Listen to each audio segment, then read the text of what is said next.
Hello everyone, this is Jeff with Mississippi and the Civil War.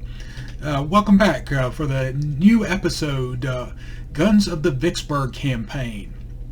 I've always had a fascination with Civil War weapons, and I thought I would just cover in this episode some of the more commonly used weapons used by the Union and Confederate armies during the Siege of Vicksburg. Now, this is not going to be comprehensive by any means. I'm not going to cover every single weapon that might have been in use during the campaign, of which there were probably hundreds. But I am going to cover the more commonly used weapons that you would have seen quite often with a fair number of troops. So to begin with, to give you a little background, prior to the Civil War, most military firearms used by the United States were smoothbore muskets. And for example, in this scene from the Battle of New Orleans during the War of 1812, these men are armed with smoothbore muskets. They fired a round ball. The most common caliber would have been .69 caliber. They had an effective range of about 50 yards and a maximum range of about 100 yards. And a well-trained soldier could fire about 3 aimed shots per minute. And that was, you had to really know what you were doing and be able to keep your cool under fire to load in a fire that efficiently.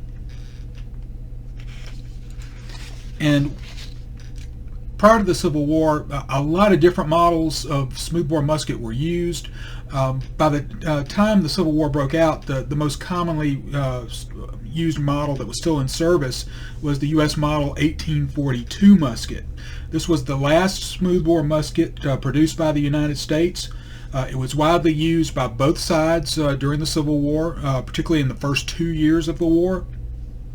And it could fire a variety of rounds, which made it very useful.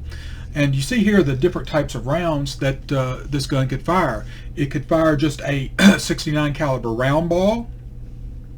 It could fire what was known as a buck and ball round, which was a .69 caliber musket ball with 3 smaller shot on top of it, so that every time you fired, you had 4 projectiles going out of the gun instead of just 1, increasing your chance of hitting. And then lastly, for extremely close range, which you saw quite often during the Vicksburg campaign, you saw a lot of very close range combat going on. You could use basically a shotgun round. This was just made up of nothing more than small lead pellets. Extremely effective at close range. So you could turn your musket into one big shotgun. So this weapon, although outmoded by the time of the Civil War, could still be quite effective in the right circumstances. And this is a Union soldier armed with a U.S. model 1842 musket. Now, prior to the Civil War, rifled arms were not used by the military very much because they fired a patched round ball. It was accurate out to several hundred yards, but the trade-off was rate of fire. The best that could be expected out of a military rifle prior to the Civil War was about 1 round a minute, compared to the 3 rounds a minute by a smoothbore musket. So rifles tended to be used by specialist troops, by sharpshooters. But all of this was going to change with the invention of what came to be known as the mini ball. It was invented by French Captain Claude Etienne Minié, or as Americans said, Mini. He created an elongated lead bullet with a hollow base that was smaller than the bore of the rifle, so you could easily drop the bullet down the barrel, and it would load very easily. When fired, the propellant gases would cause the base of the round to expand into the rifling, and so the bullet would come out spinning, giving it much greater range and accuracy. And with a mini ball, you had not only increased range and accuracy, you could also fire the same 3 rounds a minute that you could fire with a smoothbore musket. So this really helped to spur the adoption of rifled muskets by militaries all over the world. So in one fell swoop, the smoothbore musket was basically obsolete. Now, the first rifle adopted by the United States military as its primary shoulder weapon was the model 1855 rifle. And the change to this new technology was rather slow, and when the Civil War began in 1861, both North and South still had arsenals full of thousands of older smoothbore weapons. And with all the men flocking to join the Northern and Southern armies, they simply did not have enough modern rifles on hand to arm everyone. So they had to fall back on their older, proven smoothbore muskets. And so these smoothbore muskets, along with a lot of weapons acquired from Europe by both sides, were going to have to arm the troops up until both sides were able to tool up enough to provide weapons to all of their men. And shown here in the inset, this is a 58 caliber mini ball that would have been used by this weapon. And shown here, this model 1855 rifle also had another unique feature about it. It used the Maynard tape primer system. Shown here. This is with the little door open with the tape inside. And the model 1855 musket was muzzle loaded, which was the norm for muskets at that time, and the user was expected to fire 3 aimed shots per minute. And the use of the Maynard tape primer had been intended to increase the rate of fire. Instead of having to put a copper percussion cap on the nipple there, you simply, as you pulled the hammer back, it would advance the caps, and a new cap would be moved up on top, and you could fire very quickly. However, in use, it was found that the Maynard tape primer system really didn't work as advertised. They tended to get jammed a lot. If they got wet at all, they didn't tend to work. It was just found, particularly with lots of volunteers with limited firearms experience, it was a lot easier just to use percussion caps. And also, it was when you had to start tooling up to produce thousands of muskets, this Maynard tape primer system took a lot of effort and a lot of extra tooling, and it was much simpler just to make a rifle without this Maynard, so it tended to go out of use very quickly. And here is a soldier armed with a model 1855 rifle, and there were a number of these in use early in the war. As the war went on, though, they tended to be supplanted by later models. And first I'm going to talk about Union weapons that were used during the Siege of Vicksburg. And seen here is just a group of 5 soldiers armed with Enfield rifles, which would have been widely used by Union soldiers during the Siege of Vicksburg. And loading or firing a musket, whether it was smoothbore or rifled, was a complex task. It required 9 separate steps. And as I said before, a well-trained soldier was expected to fire 3 aimed shots per minute. And the cartridges for smoothbore or rifled arms of the period were generally paper. This is an example. This is a reproduction round, but this is what they would have looked like. You have inside this paper cartridge a lead mini ball and the powder for 1 round. And the most common calibers for these would have been 58 caliber or 69 caliber. This is a 58 caliber. Yeah, when these were issued to the soldiers, they would have been issued in packets of 10. You would have, inside this little package, you've got 10 rounds of ammunition plus the percussion caps to go with the rounds, and all of this would have fitted into your cartridge box. And this is a U.S. cartridge box, holds 40 rounds of ammunition. You have 20 rounds in the upper tins, and then you had room for 20 more rounds in the lower tins.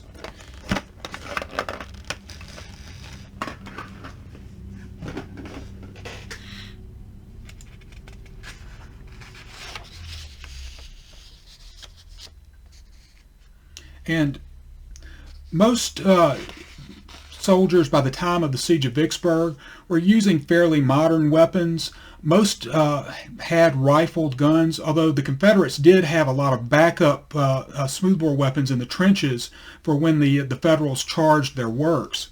But most Union regiments at Vicksburg were armed with more modern weapons. There was only, I think, one regiment at Vicksburg in the Union Army that was still armed with smoothbore weapons, and that was the 101st Illinois. They were the only Union outfit that was still completely outfitted with smoothbore weapons.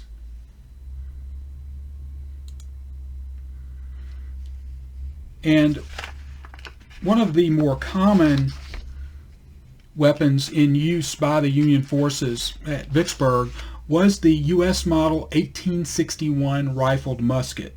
And the Springfield model 1861 rifle musket was the most widely used Union firearm of the war. It was very well regarded for its accuracy and reliability, and the United States Armory at Springfield, Massachusetts produced over 250,000 of these weapons during the first 2 years of the war. The government also allowed private contractors to build this weapon, and as the Springfield Armory just simply could not keep up with the demand, and over 20 different contractors made the Springfield, turning out a total of about 450,000 rifles. The Springfield model 1861 was 56 inches long, weighed 9 pounds, and used a .58 caliber mini ball, which is shown here in the inset picture. Another widely used Union arm during the Siege of Vicksburg. Oh, and this is a Union soldier, a couple of them playing around in a photographer's studio, but the soldier on the left is armed with a U.S. model 1861 rifle musket with the bayonet attached. And then another widely used arm by the Union Army was the pattern 1853 Enfield rifle. And the pattern 1853 Enfield was the standard shoulder arm of the British Army from 1853 until 1867. It was a very well-made firearm that was the equal in just about every way of the U.S. Springfield in terms of performance. It was the Union Army's second most widely used musket of the war, with over 500,000 being imported during the course of the war. The rifles bought by the United States were made by a number of civilian contractors in Britain, and the Enfield was 55.3 inches long, weighed 9 pounds, and used a .577 caliber mini ball. And this is a picture of a Union soldier armed with a Enfield rifle with the bayonet attached.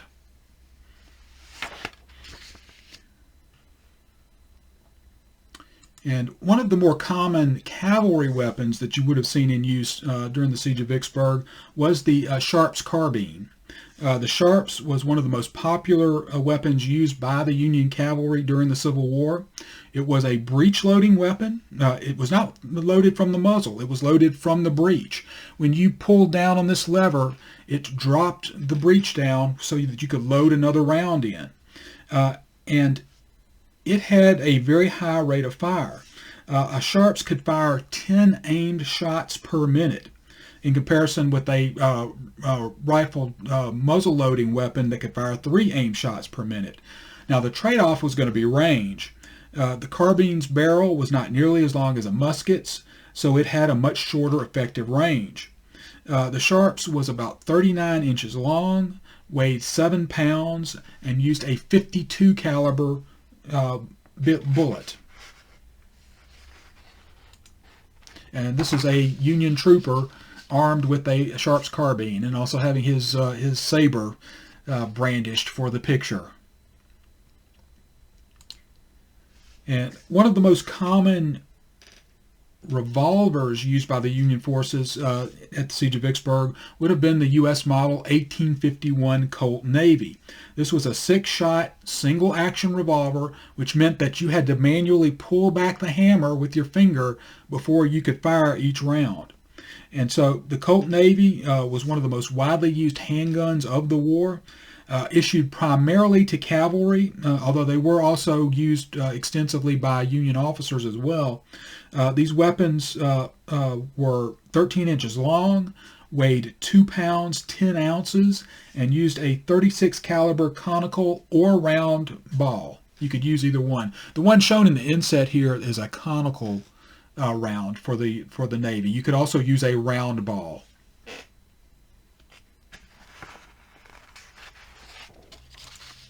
And this is a soldier who is armed. He has stuffed into his belt there a Model 51 Colt Navy. And then another very widely used sidearm was the U.S. Model 1860 Colt Army. And this again was a single shot, single action revolver. It had to be manually cocked prior to each shot. And again, it was a very popular weapon.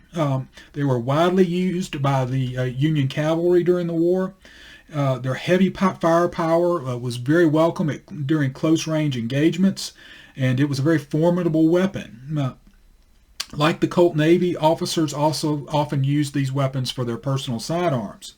The Colt Army was 14 inches long, weighed 2 pounds 11 ounces, and could use a .44 caliber conical or round ball. And shown in the inset here, these are the .44 caliber round balls for the Colt Army. And then this is a Union soldier proudly displaying his Colt Army for his photograph.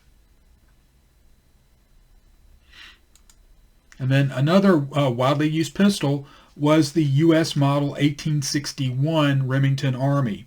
Again, this was a 6-shot, single-action revolver. The United States government purchased 125,314 Remington Army revolvers during the course of the war. The Remington did have an advantage over the Colt Army in that it was much less expensive, which the government was always very happy to find.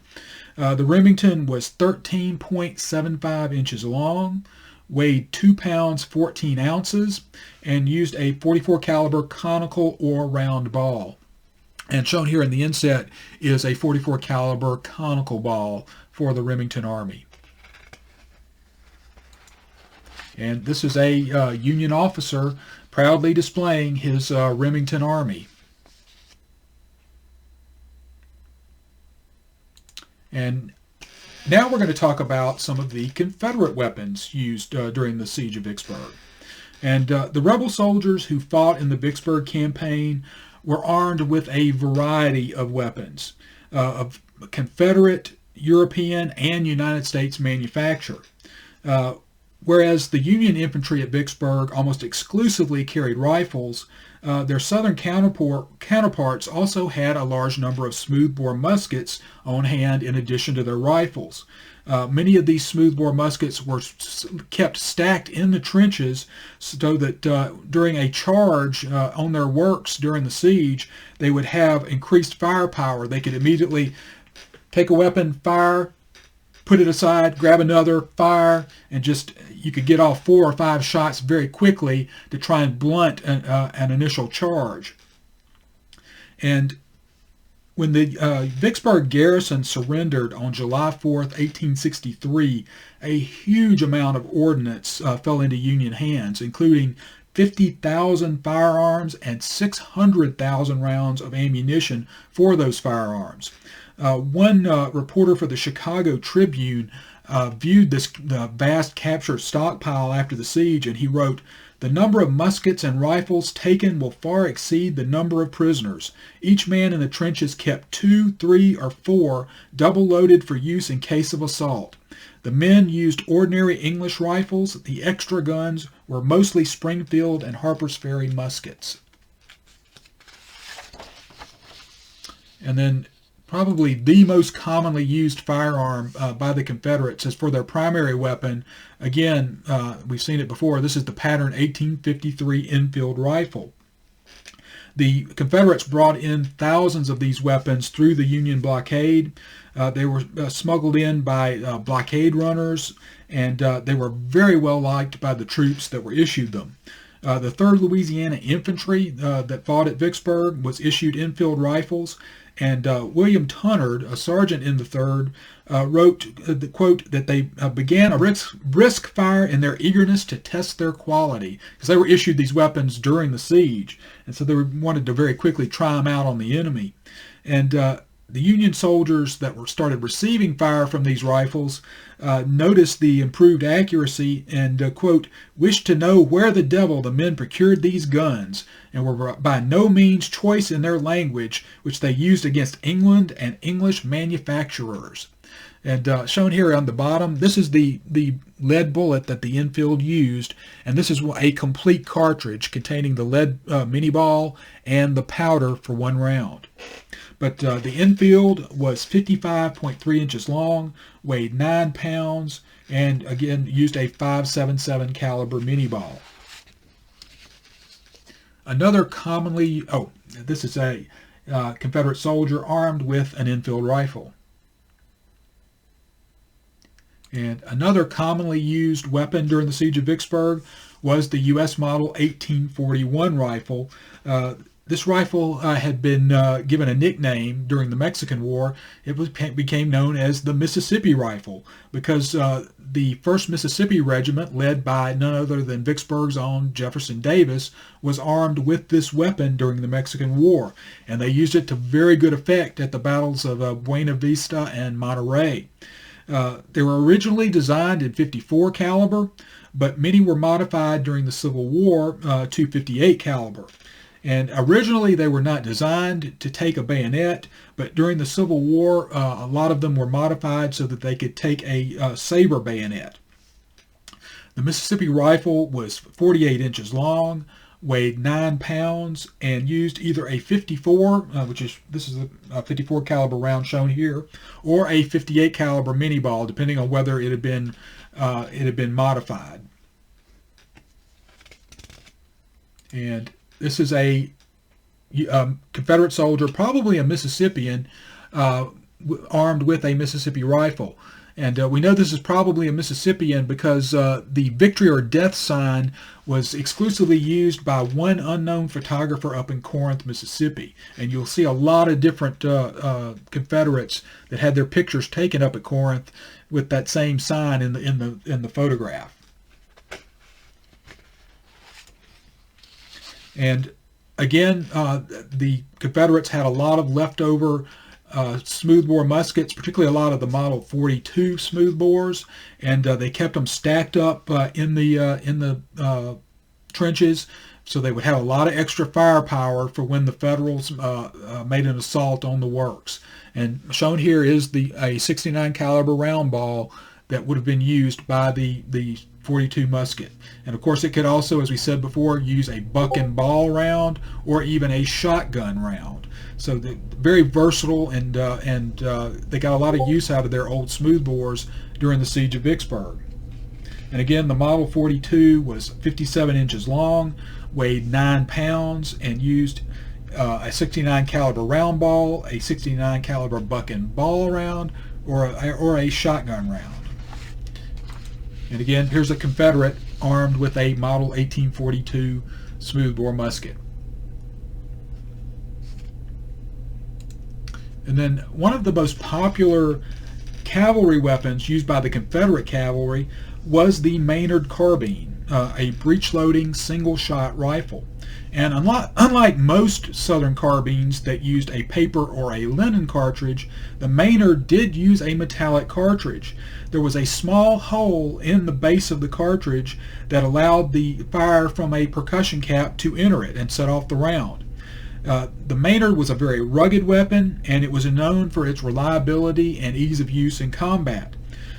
Almost 2,369 of these weapons were purchased by the state of Mississippi prior to the beginning of the war, and a columnist for the Oxford Intelligencer in Mississippi wrote about this weapon, and he said, quote, "There was nothing to do with the Maynard rifle but load her up, turn her north, and pull the trigger. If 20 of them don't clean out all Yankeedom, then I'm a liar, that's all."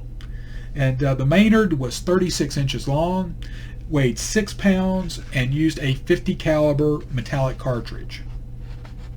And here is a photograph of a Mississippian armed with a Maynard carbine. And then our last weapon of this episode is the Griswold and Gunnison revolver.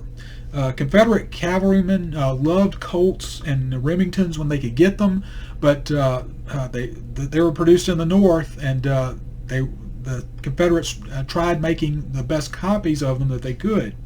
There were never enough actual Colts to go around, or Remingtons, so Southerners resorted to producing their own copies. One of the most widely used was the Griswold and Gunnison revolver, which was made in Griswoldville, Georgia, from 1862 until 1864. They were a close copy of the Colt Model 1851 Navy, the major difference being that the Confederates had to substitute brass for the frame instead of steel. The Griswold and Gunnison was 13 inches long, weighed 2 pounds 6 ounces, and used a 36 caliber ball. And being a brass frame, it wasn't as rugged as the Colt model, but the Confederates had to make do with what they had. They didn't have enough steel to make these weapons, so they substituted brass, and the guns were effective. They might not last as long as a Colt would over time, but it was the best the Confederates could do, and it was good enough. And that was the case with a lot of Confederate weapons. They weren't nearly to the quality of U.S. manufactured weapons or English manufactured weapons, but they were good enough for the time being.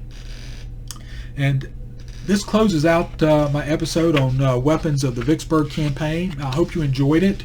If you did, please give this a like, and if you haven't subscribed to the channel, please do if you find it of interest.